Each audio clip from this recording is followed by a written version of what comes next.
चलते हैं, हमारे साथ केडियानॉमिक्स के फाउंडर सुशील केडिया जुड़े हैं। उनसे जानते हैं कि किन शेयरों में इस समय एक्शन दिख सकता है। Sushil ji, good morning. पहले बात इंडेक्स पर हो जाए। काफ़ी वॉलेटिलिटी रही है, एक रेंज में रहे हैं हम पिछले कुछ दिनों में। 23,050 से 23,400 की एक रेंज रही है। बैंक निफ्टी में रेंज और भी बड़ी रही है। इंडेक्स पर करें क्या आप इस समय? इंडेक्स को हम दो हिस्सों में बात करेंगे।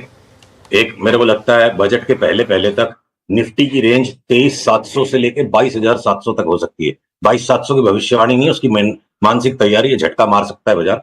एक बार फिलहाल लग रहा है हम पहले 23,700 की तरफ जा रहे हैं। उसके बाद संभव है कि 22,700 तक भी अगर आ जाएगा तब भी मैं 27,000 का व्यू त्यागूंगा नहीं।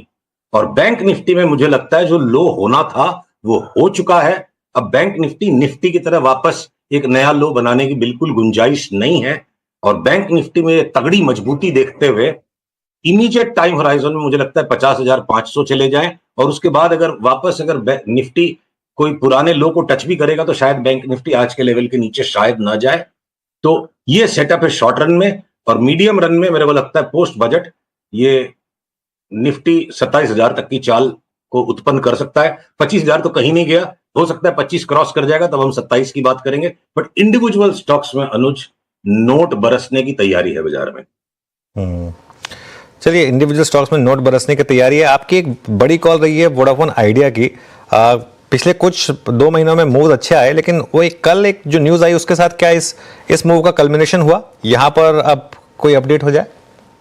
देखिए कैसे क्या खेल बनेगा, मैं खबरों पे दांव नहीं लगाना चाहता हूं, मैं भाव पे और चार्ट पे दांव लगाना चाहता हूं।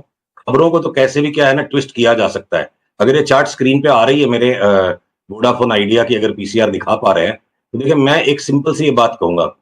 चार्ट के हिसाब से तो हमें 20-21 का भाव बिल्कुल संभव दिखता है।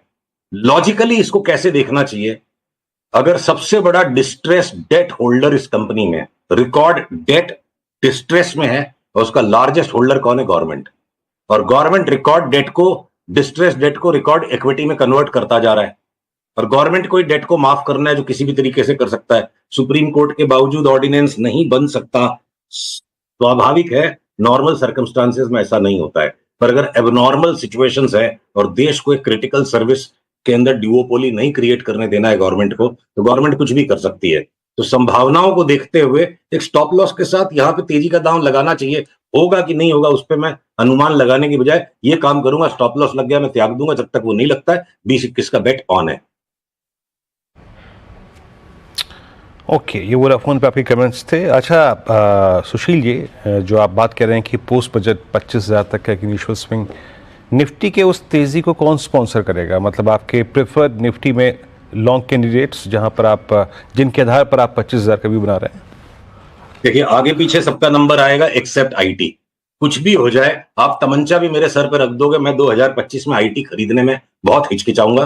टाइम टू टाइम रिबाउंड आएंगे, आईटी को हम बार बार बेच के ही कमाने की कोशिश करेंगे। उसको छोड़ के अगर आप इमीडिएटली बोलो आजकल में क्या लेना है, तो मैं बोलूंगा जितने भी पब्लिक सेक्टर है ना, कोल इंडिया, ओएनजीसी, एनटीपीसी, ये तो हो गए 3 निफ्टी में। निफ्टी के बाहर भी जितने भी है पीटीसी और पीएफसी, ये सारा पीएसयू आप लेते चले जाओ, सारे डिफेंस के स्टॉक्स लेते चले जाओ, सारे के सारे बैंक। एचडीएफसी बैंक जिसपे हमें बड़ा परहेज रहता है, जिसके ऊपर हमारी बहुत निंदा होती है कि हम 1200 में लेने के इंतजार में, एक बार तो सट्टा करने के लिए एचडीएफसी बैंक भी लेंगे, नया हाई मारेगा ये, उस नए हाई पे हम फिर शॉर्ट करेंगे। आईसीआईसीआई बैंक जिसपे हमारी बहुत निंदा होती है कि इसको लेना नहीं है, पर सट्टा करने के लिए तो एक बार आज आईसीआईसीआई बैंक भी आज दोपहर तक बाई आ जाए और ये भी नया हाई मार देगा, जहां हम वापस नए हाई पे इनको शॉर्ट करेंगे। कोटक महिंद्रा बैंक हो सकता है 2050 तक ही जाए। तो ये चाहे इंडसइंड बैंक और एक्सिस बैंक जो बिल्कुल मरी हुई सी चार्ट दिखती है, 20-20% का रिबाउंड उनमें भी आ सकता है। तो इमीडिएट तेजी बैंकों में, मीडियम टर्म तेजी small finance banks, smaller banks में, ये डीसीबी, ये जम्मू एंड कश्मीर बैंक, जिनके सबके भूले बिसरेगी, जिन बैंकों को लोग भूल गए, और ये सारे के सारे पीएसयू बैंक्स, इनको 3 से 6 महीने के लिए लेंगे। और उसके अलावा अगर ये बीपीसीएल, एचपीसीएल में वापस 100 रुपए की तेजी बन जाएगी, तो रिलायंस अगर न्यू हाई पे चला जाएगा, इवन बजाज ट्विंस जिसका हमें लगता है 10 साल का साइकिल पूरा हो गया, 20% उनमें भी बढ़ेगा, बात हुई थी 10% बढ़ गया, 10 और बढ़ जाएगा। तो सारांश में मैं एक बात करूं, दुनिया भर के छोटे स्टॉक्स, वो यस बैंक में बाई आ गया, ये वोडाफोन आइडिया में बाई आ गया, जिन स्टॉक्स को मतलब उनकी चार्ट खोलने का मन नहीं करता है, जिनकी बैलेंस शीट पढ़ने का मन नहीं करता है, ऐसे दुखी दुखी स्टॉक्स में भी अगर बड़े चाल आने वाले, तो 2025 का साल मार्केट में बड़ी यूफोरिया का साल हो सकता है, इंडेक्स हो सकता है ज्यादा ना बढ़े भाई, 26-27 हजार की भी इंडेक्स अगर हो जाएगी तो 15-20% की इंडेक्स में मूवमेंट आई, तो 60-70-80% बढ़ने वाले अनगिनत स्टॉक्स हैं, गिनती नहीं कर पाएंगे, ले नहीं पाएंगे। स्पाइस जेट में बड़ा भाई आ गया, 120 रुपए का भाव लगता है। SW सोलर के अंदर लगता है यहाँ से 4 गुना भाव हो जाएगा 1.5 साल में। तो जो बिल्कुल थके हारे दुखियारे स्टॉक्स है, सब में 3 गुना 4 गुना होने की मतलब पता नहीं बाजार में ऐसी क्या यूफोरिया आने वाली है, पता नहीं क्या ऐसा पॉलिसी आ जाएगी कि सारा माहौल यूफोरिक हो जाएगा। मुझे यूफोरिया की तैयारी दिख रही है और उसमें एक ही चीज दिखती है, आईटी छोड़ के जो जी में आए ले लो। ओके, मीनवाइल निफ्टी ऑलमोस्ट वीरू अब देखिए 200 पॉइंट नीचे ट्रेड कर रहा है और अब हम वापस कहाँ हमने हायर एंड टेस्ट किया और लोअर एंड, दोनों एक ही दिन में टेस्ट कर रहे हैं हम। हायर एंड और लोअर एंड इसी रेंज का एक साथ दोनों दिन में टेस्ट होता हुआ। बिल्कुल कंप्लीट कोलैप्स है आज और बिल्कुल हम डे लो की ट्रैजेक्टरी में आते हुए तो अनुज हम 10 डे में भी पार नहीं कर पा रहे हैं अभी हैं और FIs इसीलिए जनाब बड़े अच्छे तरीके से बैठे हैं। 3.25 लाख कॉन्ट्रैक्ट शॉर्ट यूं ही नहीं हुई रखे उन्होंने, है अनुज? बिल्कुल बिल्कुल पर दिक्कत तो है मार्केट में। अच्छा सुशील जी के पास वापस चलते हैं। सुशील जी, जोमैटो 10% नीचे 217 और सर्किट पे अभी तो ये हो सकता है सर्किट खुले तो और पिटाई हो इसकी, इस पर कोई ट्रेड बन रहा है? चलिए आपके सामने जोमेटो की चार्ट को खोलते हैं, पीछे इस चार्ट को आप दिखा सको तो सामने ही हम ऑन द स्पॉट एनालिसिस करते हैं। जी भी जोमेटो के अंदर में कोई बाई का ट्रेड नहीं बनता। देखिए मल्टीपल सपोर्ट्स के जोन को यहाँ से तोड़ दिया था, फिर रिबाउंड देने के बाद अब वापस नीचे का मोमेंटम ही गैदर कर रहा है।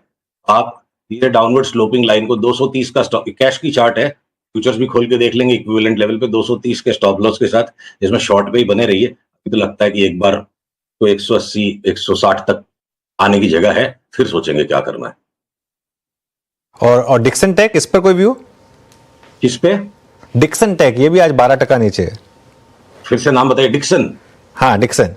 रुकिए, डिक्सन का भी देखिए लॉन्ग टर्म टॉप तो हो गया था, तो सामने ही चार्ट को आपके रिव्यू कर लेते हैं। तो फ्यूचर्स में इसकी फ्यूचर्स खोल लेते हैं।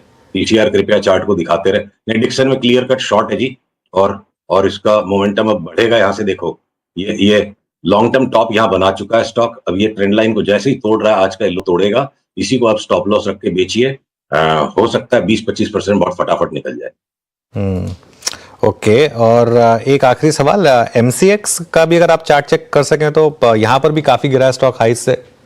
MCX भी क्या है ना, NSE की BSE की सहानुभूति में MCX में भी काफी बड़ा जो स्विंग आ गया। अभी एक लॉन्ग टर्म टॉप बना चुका है और उसके बाद नए जो स्विंग लोज बना रहा है, इसमें देख देख के रिबाउंड्स में बेचने की चीज है।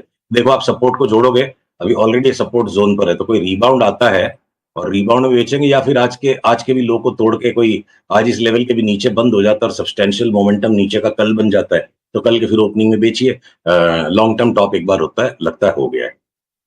ओके, चलिए Sushil ji, thank you so much आज हमारे साथ जुड़ने के लिए। अगले मंगलवार फिर बात करेंगे आपसे और कुछ और स्टॉक्स पर बात होगी। इस शो को यहाँ समेटेंगे। वीरू और मैं अब आपसे